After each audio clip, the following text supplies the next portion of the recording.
नमस्कार दोस्तों, आज की कहानी का शीर्षक है लोहा खा गया घुन। एक बार की बात है, दो व्यक्ति थे जिनका नाम था रघु और मोहन। रघु और मोहन दोनों व्यापार करते थे और दोनों व्यापार में सहभागी थे।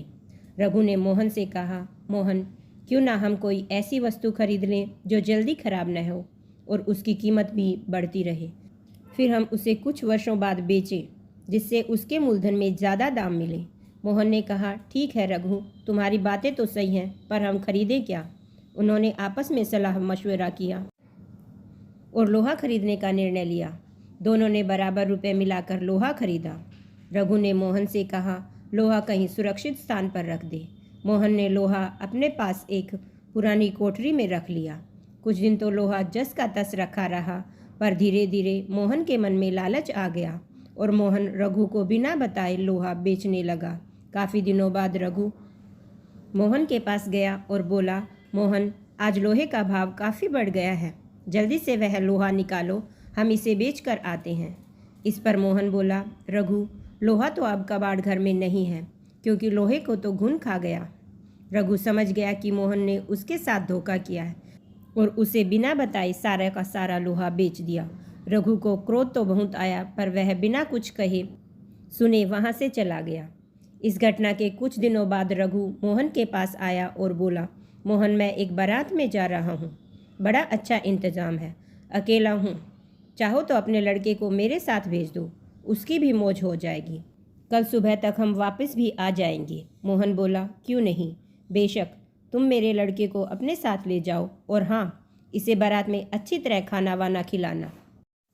रघु बोला, यह भी भला कोई कहने की बात है? मोहन, तुम निश्चिंत रहो। इस तरह 2 दिन बीत गए। मोहन का लड़का अभी तक घर वापस नहीं आया।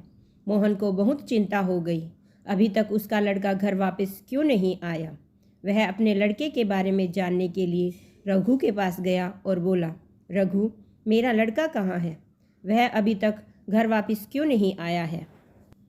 रघु ने कहा, क्या बताऊं मोहन, रास्ते में एक चील तुम्हारे लड़के को उठा कर ले गई। मोहन बोला, ये कैसे हो सकता है? भला कोई चील 12 साल के लड़के को उठाकर ले जा सकती है क्या? सीधी तरह मेरा लड़का मुझे वापस करो, नहीं तो मैं राजा भीम के पास जाऊंगा। रघु बोला, ठीक है मोहन, चलो राजा जी के पास चलें, अब वही न्याय करेंगे। सारा मामला वहाँ के राजा भीम के सामने पेश हुआ। राजा भीम ने सारी बातें सुनी और आश्चर्यचकित होते हुए रघु से कहा, देखो रघु, तुम झूठ बोल रहे हो। भला कोई चील 12 वर्ष के लड़के को उठाकर अपने पंजों में आसमान में ले जा सकती है? इस पर रघु ने उत्तर दिया, कथा कहूँ कथावली, सुनो राजा भीम, लोहा को घुनन खाए तो लड़का ले गई चील। इस पर राजा भीम सब समझ गए और उन्होंने मोहन को आज्ञा दी वह रघु का लोहा वापस कर दे और रघु को कहा कि वह भी लड़के को मोहन के पास वापस पहुंचा दे।